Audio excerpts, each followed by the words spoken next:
विक्षिप्त आदमी बैठा सोया हुआ है। इस स्थिति में पुजारी ने उनको वहाँ से हटाने का प्रयत्न किया, लेकिन ये ध्यान में लीन थे, तो कोई होश नहीं था। ऐसे स्थिति में जब ये नहीं हुआ तो वहाँ का जो तक्षुक पंडा पुजारी था, उन्होंने कुछ लोगों की मदद से ले जाकर समुद्र के किनारे एक झाड़ी में उन पलटू साहब को डलवा दिया। ऐसे स्थिति में पलटू साहब को देखकर प्रभु को बहुत कष्ट हुआ कि हमारा भक्त को इस तरह का कष्ट दिया जा रहा है। तो भगवान ने वहाँ के जो राजा जानू भगत है उनको स्वयं स्वप्न दिखाए कि तुम्हारे राज के अंदर एक भक्त की प्रताड़ना हो रही है, और जब तक ले यह प्रताड़ना होगी तब तक ले मैं दर्शन नहीं दूंगा। इस स्थिति में ये भी इंगित है कि पलटू साहब को निकालने के बाद मंदिर का तुरंत दरवाज़ा बंद हो गया था, वो दरवाज़ा खुल नहीं रहा था। हर एक प्रयत्न करके लोग वहाँ के थक गए थे। ये स्वप्न सुनने के बाद राजा इसकी खोज जांच बीच करने के लिए मंदिर में पहुँचे। तो पहुँचने के बाद सारी बातें जानकारी हुई। इसके बाद राजा ने स्वयं पलटू साहब के साथ जहाँ झाड़ी में फेंका गया था उनको समाधि से उतारने का लोग प्रयत्न किया।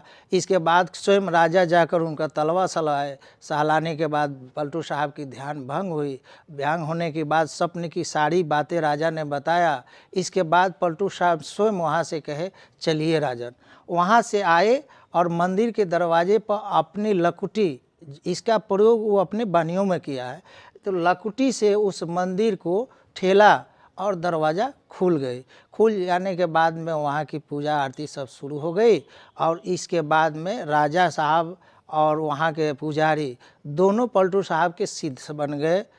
इसके बाद तो क्या इसीलिए श्री पलटू दास जी महाराज ने ही ये यहाँ जगन्नाथ भगवान की मूर्ति को पधराया है क्या? जी, इसलिए कि जब उनको अग्नि के बीच से स्वयं जगन्नाथ भगवान अवतरित होकर और बचाए, इसके वजह से उनकी स्थापना यहाँ लोगों, उनके अनुयायी लोगों ने किए हैं। और पलटू साहब की शरीर छोड़ने के बाद उनको, उनकी समाधि उनके चरणों में ही लगा दिए, ताकि भक्त और भगवान की हमेशा मिलन होती रहे।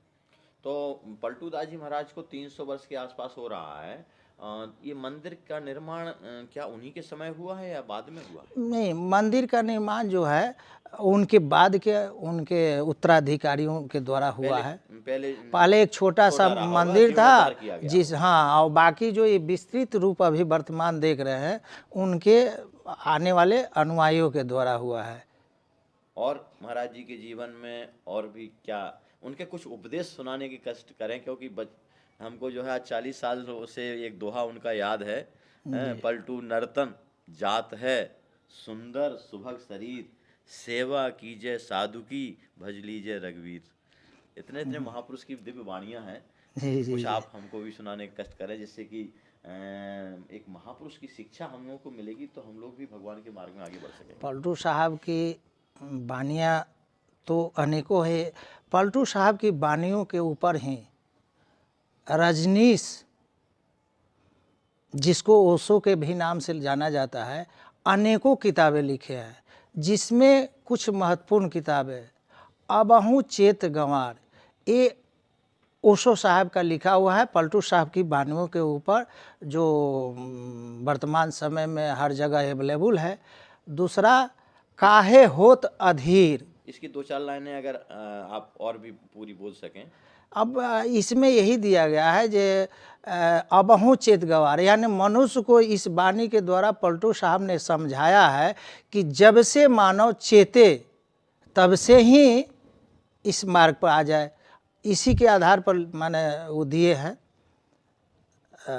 और पलटू साहब के बारे में सत्संग, राधा स्वामी सत्संग व्यास में इनके बहुत से वहाँ पर वाणियों का व्याख्या किया गया है, वहाँ भी कई किताबें लिखा गया है। और सत्संग व्यास के तरफ से भी पलटू साहब का जीवनी वगैरह दिया गया है। 2-4 अगर कोई दोहा और भी अगर आप कृपा कर से हम लोगों को सुना सकें, बड़ी कृपा होगी आपकी। पलटू साहब की एक दोहा है, उल्टा कुआं गगन में तामे जरे चिराग, बिना रोगन बाती का जलता रहे दिन रात।